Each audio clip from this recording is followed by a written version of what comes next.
Adding borders to cells is another feature that lets you give special emphasis to certain portions of a worksheet.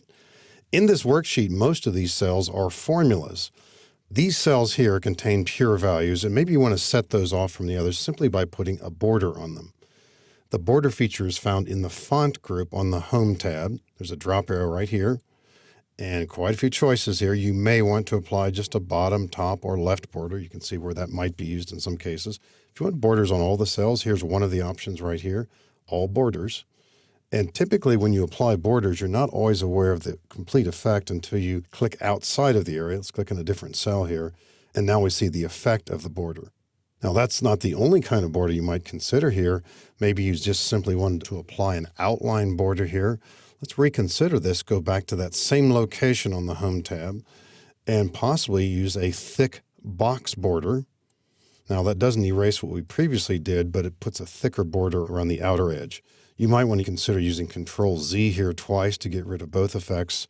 And then with the cells still highlighted, try just the border outline, the thick box border that way. And then once again, click away from it. If you're interested in applying this to other cells, maybe these cells here, and again, the rationale sometimes is just a different visual effect. You might want to consider using the drop arrow again, trying some of these options. You also could, if you're looking for color, go to the choice called More Borders, and then within this dialog box on the Border tab here, begin by choosing a color, perhaps a red here maybe, and then consider either some of the options here or maybe just a standard thick line, and then possibly apply just an outline border. You can also have those lines on the inside as well.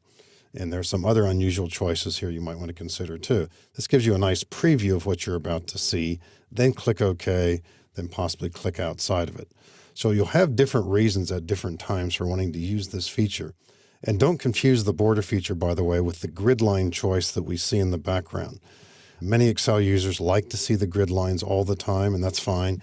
If you don't want to see them, a thought might be, then the borders are going to be a little bit more prominent.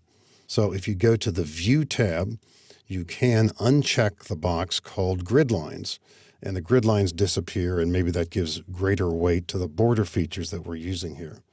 If you'd like to get rid of borders, there are a few ways we can do this. One easy way, say we don't want the borders on these cells here, and maybe it's too late to do an undo, you can use a keystroke shortcut, Control-Shift_, or possibly you could also have gone back to the Home tab and chosen there the choice No Border. So different ways to get rid of these as well. So it's, again, another visual feature that you might consider using to add additional emphasis to portions of a worksheet.